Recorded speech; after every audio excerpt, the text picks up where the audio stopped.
Oh Sashiburi folks, how's everybody doing? I've been away from YouTube a few weeks, but it feels like forever.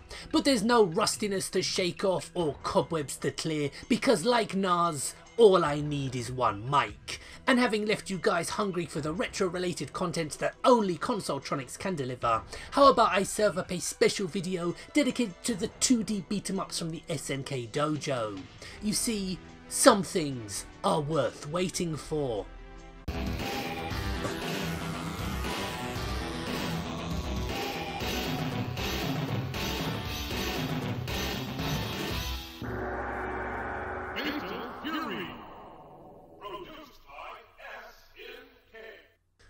SNK may have had a number of high-profile run-and-gun shoot-em-ups under their black belts in the late 1980s, such as Akari Warriors, but it was the 1991 release of Fatal Fury that stamped their name into the imaginations of a generation of gamers whose appetite for fighting games after the worldwide success of Street Fighter II was insatiable. And while Fatal Fury was a competent and fun one-on-one fighter that would introduce the plane-shifting technique that became a trademark of the franchise, it ultimately fell a long way short in the increasingly competitive beat-em-up marketplace. But SNK now had the taste of blood and were determined to make their mark. World Heroes Battle Bed, Athlete Admitted.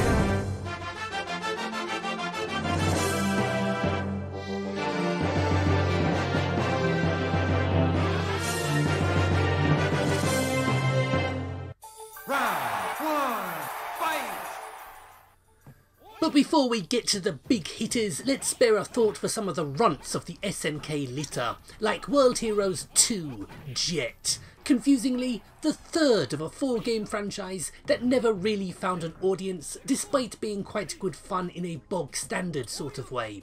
But I've always held a degree of fondness for it, as it was one of the very few arcades I got to play quite a bit as a kid.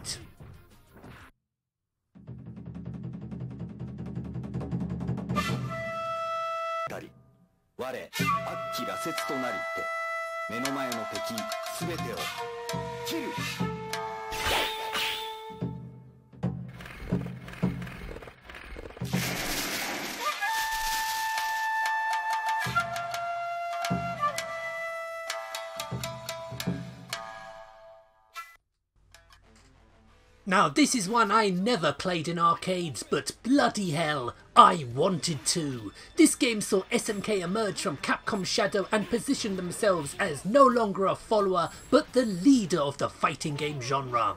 It introduced weapons which could be lost in battle and the rage gauge, which allows you to perform desperate attacks after receiving damage. A big hit in arcades. Sadly, like a lot of its SNK stablemates, its 16-bit ports, while welcomed by tramps like me, saw much of what made the game so special removed, and is one of the main reasons why the series has only received lukewarm attention from most Westerners.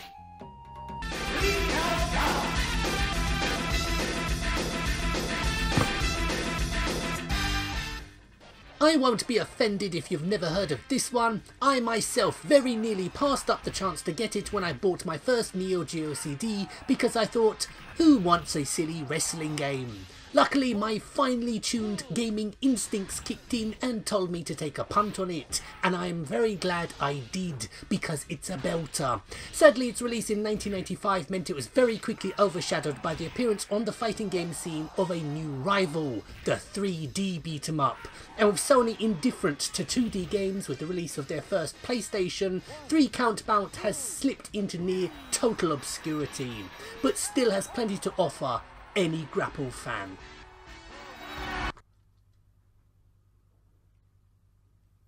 Don't do it, brother! That man is our...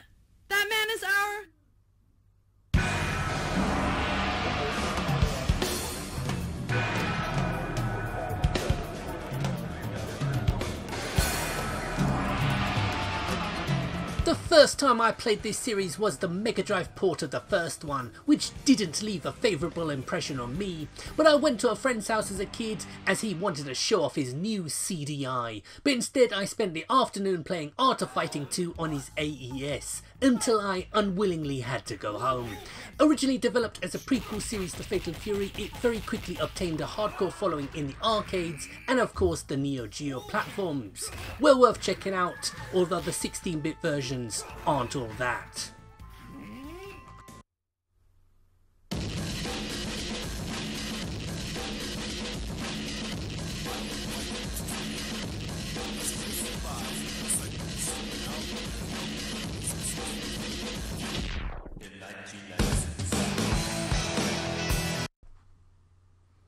Oh ho ho ho, now you should all know by now that Street Fighter 2 was my game growing up.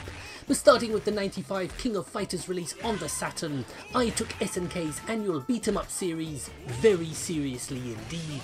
Unfortunately, few of my friends did, meaning I never got the full experience of playing against skilled opponents back then. However, after SNK's many money troubles, they have been up to old tricks and have been releasing new installments in one of my all-time favourite franchises, and despite getting put in my place by fans much better than me, I still love it.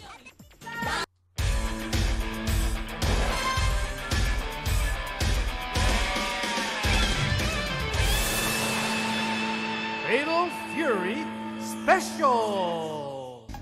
Despite being a big fan of the first three Garu Densetsu or Fatal Fury games, it took me a while to even bother checking out the real bout Fatal Fury games, as I was very much enjoying the delights the 32-bit era had to offer. But when I did finally pick them up for my Neo Geo CD, it reminded me why I fell in love with 2D fighting games to begin with. I'm sure they're available on other systems and maybe compilations as well, but if you ever get the chance to play them, do so. They're fantastic.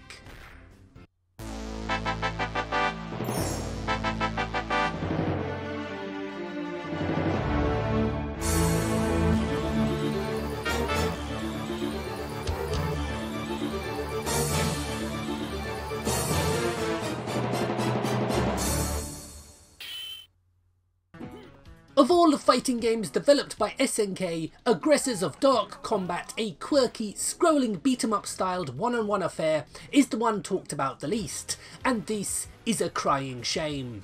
The game, while never taking itself too seriously, is a blinding addition to any fight fan's collection, and one of the titles from the genre that has genuine replay value in one player, although I'm not aware of it ever being re-released, so emulators may be the best bet for collectors on a budget.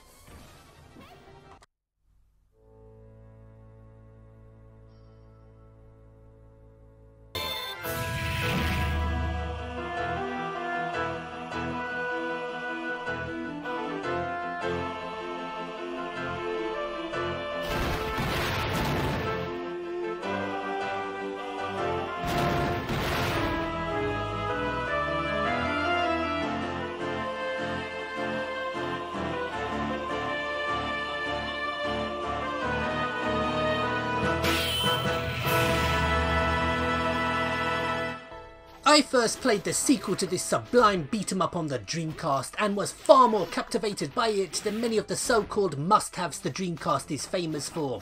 But despite quickly becoming one of my all-time favourite Roman beat-em-ups, in the back of my mind I felt like this was a last hurrah by SNK, an incredible entry in a genre that even then was considered niche. But that's what keeps me motivated here on YouTube, showcasing the games from the past which you need to play today. But beware, the Neo Geo CD version has unforgivable loading times.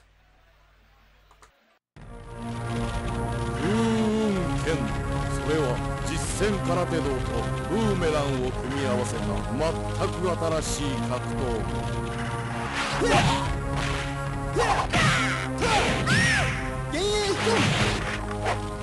そしてこの若者の名は早く風雲圏の奥義を極めた男だ今最強の死に挑む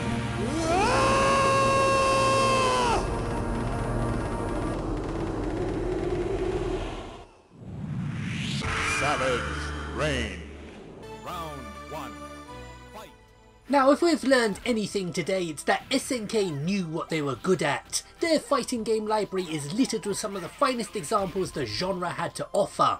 Unfortunately, the downside to this is too much of a good thing tends to be a bad thing, and by the time we get to Savage Reign, a top tier fighting game in its own right, most gamers however were becoming jaded with beat 'em ups offering little new ideas or innovation, and despite a PS4 release a little over a year ago, I don't see many new fans springing up, which is a real shame.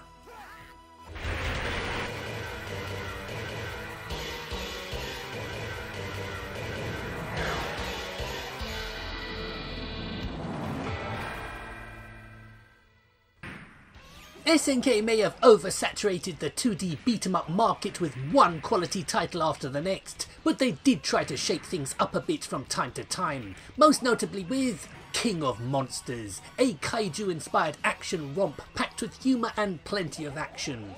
Can become repetitive after a while, but still great fun with 2 players.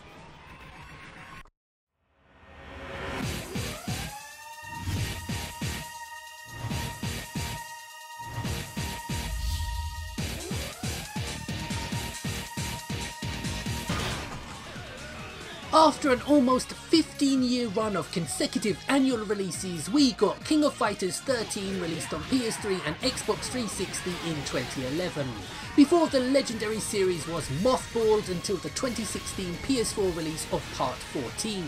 But as a long-time fan, what did I think of what was looking very likely at the time as the final chapter? The answer is simple. I loved it, and I'd like to think I wasn't the only one to be very impressed by an entry in a series that knew exactly what its fans wanted and delivered. An awesome game.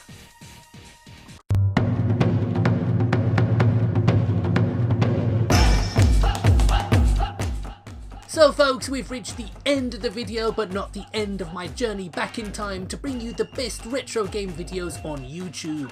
So I hope you'll join me again as I look to make up for lost time and upload some more quality content very soon. So my name's Gray, this has been Consoletronix. Thank you very much for watching, and I'll see you again very soon. Sayonara.